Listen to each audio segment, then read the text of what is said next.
I'm going to do something a little bit different today.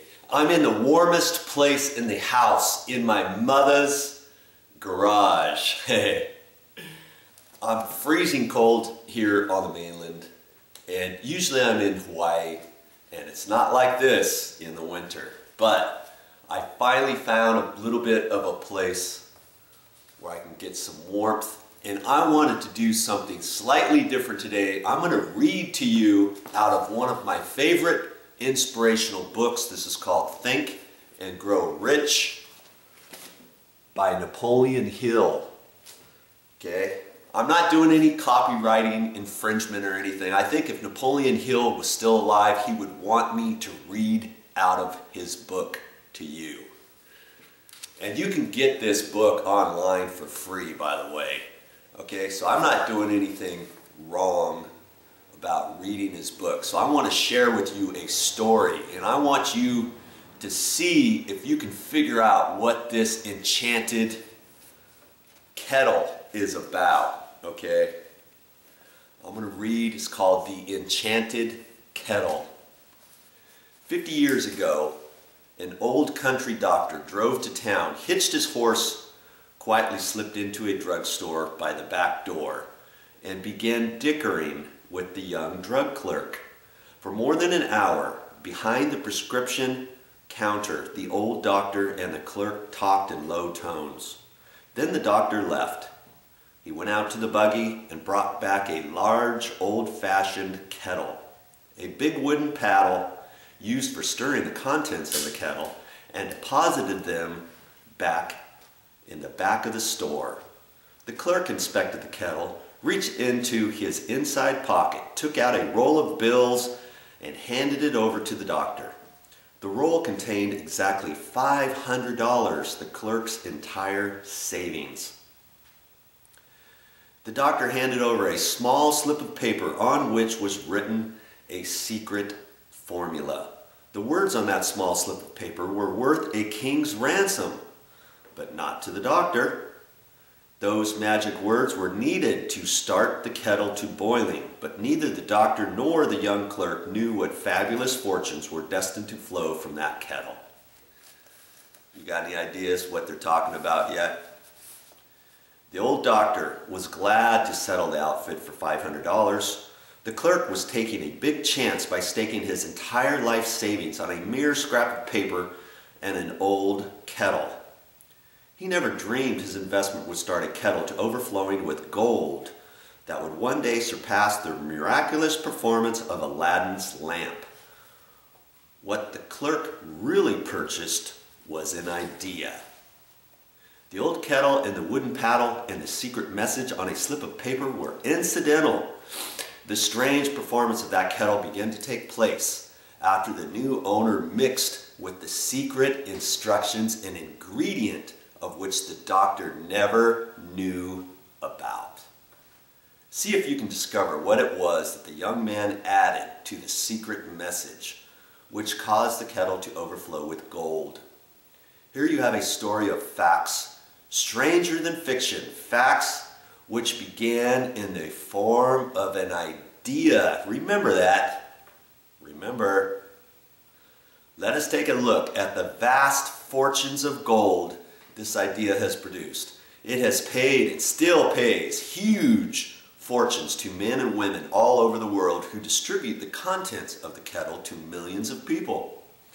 The old kettle is now one of the world's largest consumers of sugar, thus providing jobs of a permanent nature to thousands of men and women engaged in growing sugarcane and in refining and marketing sugar. The old kettle consumes annually millions of glass bottles, providing jobs to huge numbers of glass workers. The old kettle gives employment to an army of clerks, stenographers, copywriters, and advertising experts throughout the nation. It has brought fame and fortune to scores of artists who have created magnificent pictures describing the product. The old kettle has converted a small southern city into the business capital of the South, where it now benefits directly or indirectly every business and practically every resident of the city. The influence of this idea now benefits every civilized country in the world, pouring out a continuous stream of gold to all who touch it. Gold from the kettle built and maintains one of the most prominent colleges of the South, where thousands of young people receive the training essential for success. If the product of that old brass kettle could talk, it would tell thrilling tales of romance in every language.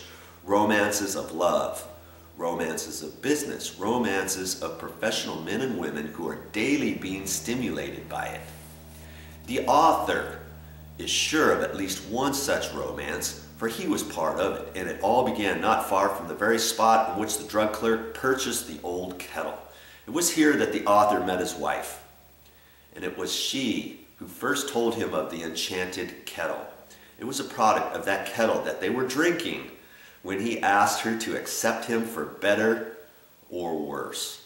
Whoever you are, wherever you may live, whatever occupation you may be engaged in, just remember in the future, every time you see the words Coca-Cola, that its vast empire of wealth and influence grew out of a single idea, and that the mysterious ingredients the drug clerk Asa Candler mixed with the secret formula was, what was it? It was imagination. Stop and think of that for a moment. Remember also that the steps to riches described in this book were the media through which the influence of Coca-Cola has been extended to every city, town, village, and crossroads of the world, and that any idea you may create as sound and meritorious as Coca-Cola has the possibility of duplicating the record of this worldwide thirst killer. Now, did you catch any of that? That what he mixed in with the special kettle was imagination? I want you to think about all of the things that you have knowledge of, that you have an idea about bringing to the world, some sort of idea that you thought, hey, you've seen it years later, hey, I thought of that first. Why didn't I do something with that?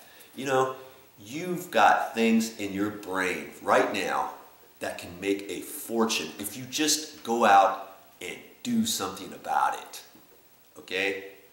I want you to remember that, because I'm just an average Joe. I'm bringing you this story because I want you to be successful with whatever it is that you can bring to the world that can make you a vast fortune and maybe make a difference in somebody's life. Okay, that's all I have for this time, but I'll be back with more videos.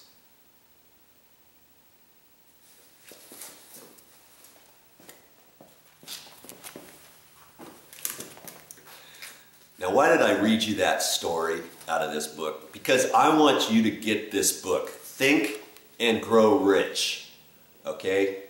Not only are you going to get rich money-wise, if you read this book, you are going to get rich in so many other aspects of your life. It's going to be crazy impossible for you to even think about until you get this book. You gotta read this book. This is my favorite, one of my favorite inspirational entrepreneurial books. And you don't have to be an entrepreneur in order to read this book, okay? It's gonna cost you like the cost of a pizza to buy this book and read it.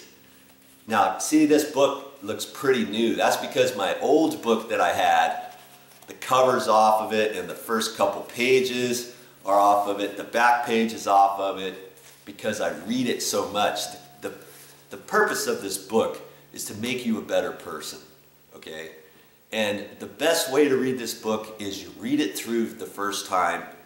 You don't write anything down or anything, just read it and absorb whatever you can get out of it. The next time you read it, and they say to read a book 3 times, okay? You've got to read this at least 3 times. The first time, just like I explained. The second time, you are then going to start making some notes, earmarking the different pages, write certain things down. The third time, you're going to you're going to start applying this stuff. Write this stuff down and do what it says for you to do. You'll be amazed at what you can get out of this book, okay? Think and Grow Rich, Napoleon Hill. You got to get it.